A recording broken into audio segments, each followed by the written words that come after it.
On today's episode of All Chiefed Up, we break down Chiefs UDFA running back Deneric Prince. So it's time to get All Chiefed Up. What is happening, Chiefs Kingdom? Welcome back to All Chiefed Up. If you're new to the channel and you love the Kansas City Chiefs, smash that subscribe button right now. Mike, below average burst and decisiveness. Effectiveness plummets when forced to slow his feet. Tries to spin out of tackles rather than finishing with force. Below average technique and awareness in protection. How can Deneric Prince overcome this, Mike? That's wrong. NFL.com, Lance Zierlein, however he pronounces it. That's who that is, right? Right. 100%. This guy, I think he said he was a 7th round UDFA priority free agent. I think that's what NFL.com said about him. I actually had him as a 5th round. A 5th round, 6th round projection. I thought he looked pretty good. I know, Steve, that you're not a big UDFA hype kind of guy. So what do you actually, what's your first initial impressions about Deneric Prince from Tulsa? Chiefs Kingdom seemed to just be over the moon over this kid. I think rightfully so. I like him a lot. I'm curious to hear what you think. I do like the guy. He's good size. He's got a good athletic frame. He could run like crazy. We've all seen his tape. I mean, he's really, really good. But I've always said there's got to be a reason this guy slipped past every team for 7 straight rounds and ended up as a UDFA. I don't know what they've seen that they don't necessarily like, but there has to be something there. So I think that people should probably just calm down just a little bit and not overhype him, because I feel like he's last season's Justin Ross, where everybody's just going to put him up on this pedestal and then he's not going to be able to achieve what they're expecting him to. Hey, I'm driving the hype train here, Steve. Toot toot. Toot toot. I love Deneric Prince. I really did like him. When you go back to high school, he played at Manville Mavericks, the Manville Mavericks High School. That's in Texas. He's a Texas high school football kid. You know right then and there that he grew up from a young age eating, drinking, pooping. Poop again! He called the shit poop! This is the best night of my life. He did everything football-oriented. That's what they do, Friday Night Lights. He played under the Friday Night Lights for Manville. He was a second-team All-District Honors as a senior. 863 yards, 10 touchdowns. They had a 14-1 record. His junior year, 417 yards, 8 touchdowns. He was a consensus 3-star recruit leaving Manville. This dude, he got all kinds of accolades coming out of high school. He mowed people down. He was blocking. There's so many good clips of this kid being able to, the field vision and everything. He was actually offered by a lot of teams. Listen to these teams, Steve. Alcorn State, Southern, Abilene Christian, North Texas. And you're like, hey, that's not very good. Well, here comes the big boys. Arkansas, Arizona, U of L, UCLA, Purdue, SMU, Colorado State, Kansas. That's for the Chiefs crowd. Kansas right there. And then here comes Jimbo Fisher. Jimbo Fisher. We all love him. Good old Jimbo. Texas A&M, SEC Aggie, a hometown college, comes knocking, and that's where Deneric Prince decides he's going to go play his college football, Steve. Absolutely. And as a freshman at Texas A&M, Prince only appeared in 1 game and ran twice for 21 yards. He saw no action at all the following season, and that's why he ended up transferring over to Tulsa in 2020. In his first year with Tulsa, Prince appeared in 8 games and posted 475 rushing yards with 4 touchdowns and averaged 5.4 yards per carry. So, man, he just was not getting seen over there at Texas A&M. I think they missed a little bit of a gem they had buried in the depth chart. I think so, too. I think eventually he lost his job to Isiah Spiller. Do you remember him coming out? Not to be confused with C.J. Spiller. When I first read that, I was like, how old is Deneric Prince if he lost his job to C.J. Spiller? And when did C.J. Spiller play at Texas A&M? And then I was thinking, wait, Isiah Spiller. I think Isiah Spiller got drafted by the Chargers, if I'm not mistaken. Yeah, and then in 2021, he ran for 524 yards and scored 5 times while appearing in 10 games, 3 of which he actually started at Tulsa. And then after missing his initial 4 games in 2022, Prince appeared in the final 8 and ran for 729 yards, 5 scores, additionally posting 9 receptions for 84 yards and 1 touchdown. So he finished his stint at Tulsa having started 12 of the 26 games in which he appeared, and totaled for 314 rushing attempts for 1,728 yards and 14 touchdowns, with an additional 17 catches for 162 yards and another tutty. I'm glad you threw in the additional 17 catches, because to be honest, that's where a lot of Chief fans are saying he's going to struggle with the Chiefs is catching the ball out of the backfield. But when you watch a lot of his film, you can go all the way back to high school. This kid has pretty good hands. He showed good hands at the combine. He showed good hands in all of his off-season workouts.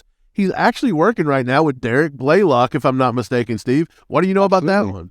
Yeah, Mike, Deneric actually revealed this on Chief Concerns. Our buddies Marcus Dash and Jason Dunn have that show over there. They had him on, and this is what he had to say. He said, "My season ended kind of early in November, so I was the first one in the facility. I met Derek Blaylock, and he was a good guy. He helped me prepare for the East-West Shrine Bowl and helped me get prepared for the Combine. He helped me with my speed, agility, my jumps. He helped me increase all of that." So yeah, he's been working out with Derek Blaylock, and he also said, "I still train with him, and I was with him earlier today, and I'm staying with him." So it doesn't seem like it's going to stop anytime soon. Right. So we all know Derek Blaylock here from Chiefs fans. He was in our backfield for many years. He actually went to the New York Jets. He played a little bit there. Derek speaks very highly of Deneric Prince, and that's a good sign. This is actually a quote from Derek Blaylock. He says, "Man, he's definitely an every down back." That right there is a great, great quote for anybody wanting to know what Deneric Prince is going to bring to the Chiefs. He's an every down guy. He's not super niche specific. He doesn't have to just do short yardage. He doesn't have to just catch out of the backfield. He can do everything. He goes on to say he's explosive, strong, smart, fast. He's the total package, really. He's got soft hands. Again, soft hands. This is great. He can catch the ball out of the backfield. It's hard to find a big guy that's this fast and big coming at you. How many people want to hit that? Not many. He's a guy that runs angry. This sounds to me just like another guy, Steve, we got in our backfield, Isiah Pacheco. I know people's throwing this around. I've obviously seen some of his highlights reminded me a little of Kareem Hunt, the Chiefs running back that everybody can't seem to get enough of. They still want him back to this day, Steve. So I think with this size-speed combination, this kid is lethal and could have a spot on this roster as a UDFA. I know that he did choose us over the Dolphins. The Dolphins wanted to bring him in. They ended up drafting Devin Achane.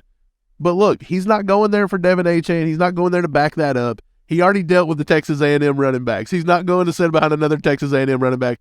He wants to come here and sit behind a Rutgers running back.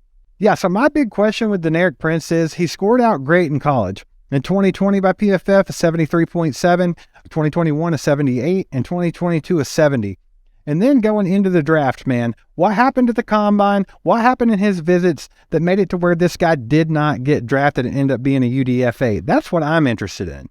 I think it was something to do with it definitely wasn't his size-speed combo. That is elite. I would think it's something to do with his field vision. A lot of people say that he can't see, holes very well. He doesn't have the vision. He doesn't have the elusiveness. You name it, they said it. They said the same thing about Isiah Pacheco. Now, granted, when Pacheco come in, he was running up the back of people. He was missing some of his holes. He was bouncing outside too quick. He wasn't following his blockers well, Steve. I know we all seen that. So I'm guessing that's probably what caused Deneric Prince to fall ultimately out of the draft. But he received a lot of attention once the UDFA period rolled around. Absolutely. If you take a look at his combine stuff, they list off everything: 6 foot, 216 pounds, 31 1/4 inch arms, 9 1/4 inch hands. They graded him at a 5.68, saying he was a candidate for bottom of the roster or practice squad. His production score was only a 55, which made him 25th overall in running backs, but he was first in his athleticism score. We're going to get to his RAS in just a second, but his total score was a 70, which was 18th overall of all running backs. So obviously they didn't make it to that 18th running back in the draft, because here he is, a UDFA. He ran a 4.41 at the combine in the 40-yard dash, a 1.53 10-yard split. The guy is a straight-up athlete, man. So I'm not real sure what they were missing, but it definitely wasn't his athleticism. Right. He had a 35.5-inch vert and a 10-foot 4-inch broad jump. So that right there shows you he's pretty explosive at 216 pounds. 6 foot 216. I don't know how many people 6 foot 216 is going to be able to jump 40 inches in the air if you're not a great athlete. Let's put it that way. Got to be a great athlete. And like I said, let's go ahead and bring up that RAS score while we're talking about how athletic Deneric Prince is. So let's take a look at that. Deneric Prince had an overall score of a 9.81 out of 10 and a relative athletic score, which is absolutely insane. And actually the downfalls, if you can call them that, were his height and weight. He only scored a 7.83 in height and a 7.06 in weight. And then his vertical was 7.24 is what he scored out at that with a 35.5 vertical. His broad jump, though, it was an 8.91 score on the RAS, and then his 40 time was a 9.57, his 20-yard split an 8.77, and his 10-yard split an 8.79. So this guy's an athletic freak, Mike. So guys obviously weren't looking at that. There was something else that they had their eyes on, something else that deterred them away from this guy. But I don't think it ever escaped Brett Veach and crew. I think they knew he was there, and I think they knew he was going to be a UDFA, or I think they might have took a stab at him in the 7th round even. Right. So look, there's an ESPN insider named Bill Barnwell. He come up with this little metric called the speed score. Last year, who had the best speed score in all the drafts, Steve? It was Isiah Pacheco. Yes. He ended up having a 118.5. Well, guess who had the highest speed score this year, Steve? Deneric Prince. He scored a 114.2.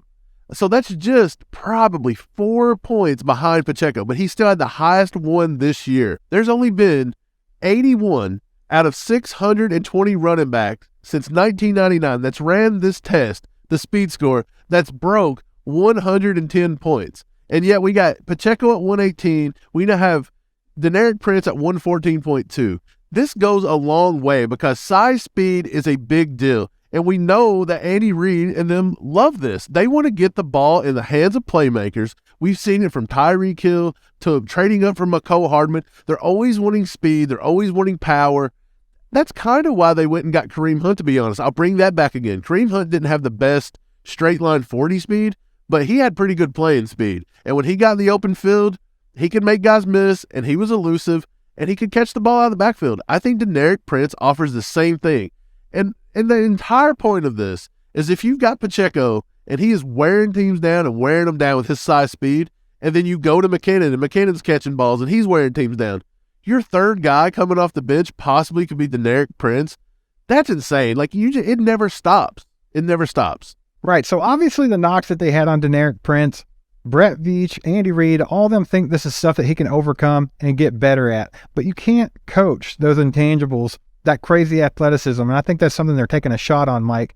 And speaking of how they landed him, obviously they signed him as a UDFA. He said he actually had 2 options. He said he could have went to the Dolphins or the Chiefs. So what made his mind up on that, Mike? I would want to play for Andy Reid and the Super Bowl champions, as opposed to, again, backing up possibly Devin A-Chain, another Texas A&M running back. He don't want to do that again. Mike McDaniels is hilarious. Like, that's funny. I would want to play for Mike McDaniels. But let's be honest, if you had the choice, do you want to go over with Big Mouth Tyreek Hill and wear Till, or do you want to come over to the red and gold and hang a Super Bowl banner? That's what you want to do. Patrick freaking Mahomes. That's what you want to do. You want to learn behind guys like Jerick McKinnon. You want to learn behind Pacheco. Steve, he said he actually chose it because of our running back coach, Todd Pinkston. Yeah, I actually have the quote right here. He says, I did a few Zoom calls with the coaches like during the draft process. I really like the coaching staff, the running back coaches, Todd Pinkston, and the assistant rack running coach, Porter Ellett. And I feel like they like me a lot. So I feel like this will be a good fit for me. So I think that's what ultimately sold him on choosing the Chiefs over the Dolphins, besides the obvious stuff. Right. Well, there's obvious stuff. Playing for Patrick Mahomes, obviously. Who does? Well, like we said in a tweet, there's only one person stupid enough out there to pick the Dolphins over the Chiefs. Okay, so I want to give you a few fun facts about Deneric Prince, Steve. I'm going to start him at a 5. Right in the middle, not a 1, not a 10. And I want to let these facts tell you, does it click up, does it click down? And we want to see what your score on Deneric Prince is when we're done. So starting at a 5, his favorite movie, Adam Sandler's The Longest Yard. Steve, where does it go from 5? Does it go up or down? I'm going to take it all the way up to a 7 from a 5 because I absolutely freaking love Adam Sandler. He's one of my favorites to ever do it. So I'm right there with him. I think that makes him go up. Okay, awesome. His favorite NFL player that he likes to emulate, Reggie Bush. Steve, if he wants to emulate Reggie Bush, what are you going to do? I'm going to leave it exactly where it's at. I'm going to keep him at a 7. I'm not a big fan of Reggie Bush, but he was really good in his day. So, I mean, if he can emulate him, I'm not going to argue. Okay. His favorite superhero is none other than my favorite superhero, The Flash. Steve, what does that do to his score? Yeah, man, any running back comparing themselves to The Flash, you have to like that. So let's go ahead and bump him up to an 8.5 right now. Okay, 8.5. This is the last one.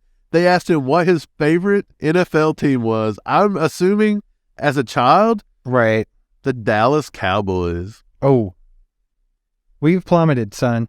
we have gone from an 8.5 right back down to a 5. I'm not gonna penalize him too much more than that, just because I feel like it's unfair to him. He can't help it. He grew up liking a sucky team. It's not his fault. So we'll keep him at the 5. But he had so much potential to have a high score from me. Right. Well, he's a Texas kid. I mean, come on. He could have been worse. He could have said he was a Texans fan, and then at that point, he'd have never won. Look, the reason why I didn't take him any lower than a 5 is because he was from Texas, so it was a little bit understandable. Right. So now that we've talked about Deneric Prince a little bit, Steve, again, where do you think he is at making this team? Do you think this is just all camp hype? Do you think it's rookie hype, UDFA hype, Chiefs Kingdom hype? Do you think that's what it is? Or do you think there's something behind this a little bit? What's your chances he makes the team? Chances are 50-50, man. It's kind of a coin flip. I think that he has an opportunity because we've talked about the running back room over and over again. You got Clyde back on his contract year, and then you also have Isiah Pacheco and Jerick McKinnon. We ran with 4 last year with Ronald Jones, and there's a good chance we'll run with 4 again this year. So he's got the opportunity to make the team amongst some other guys that we've talked about before as well. But I think what it comes down to, man, is he's got good size and athletic frame, naturally powerful when he's dialed up downhill, leg strength to stay up through contact, has the ability to catch passes and break tackles. That's what we're all seeing, and that's what Brett Veach and Andy Reid and all them are liking. But what it comes down to is what I mentioned when we first started this video. Can he overcome the below average burst and decisiveness? Effectiveness plummets when forced to slow his feet, tries to spin out of tackles rather than finishing with force, and below average technique and awareness and protection. How much better can he get? Can he silence the people that are saying that? That's what it all boils down to. Right. I think he can do every bit of that and more. I think he's a good kid. I think he's a student of the game. I think he will work hard to get better. I think just being around Jerick McKinnon and Pacheco, and yes, even Clyde Edwards-Helaire is going to make this kid a better running back. I believe Todd Pinkston, all of our coaches are going to do a good job with him. And I think this kid has a good chance of making the squad. I'm going to give him a 60% chance yes, 40% chance no. I think it relies on 2 things here.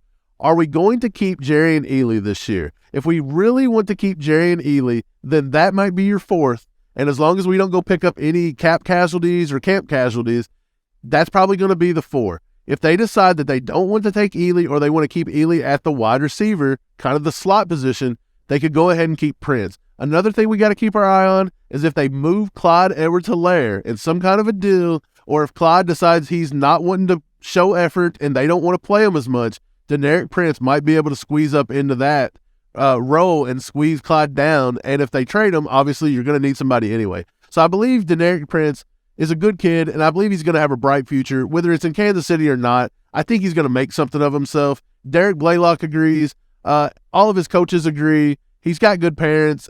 He's a smart guy. I think he'll make all the best decisions for him, and I wish Deneric Prince all the luck in the world. So Chiefs Kingdom, get in the comments and let us know what you think about Deneric Prince. And if you like this video, we'll be doing much more on the other UDFAs and draft picks for the Chiefs coming up soon. But for now, watch this video that YouTube thinks you'll like, and thanks for subscribing and hitting that bell.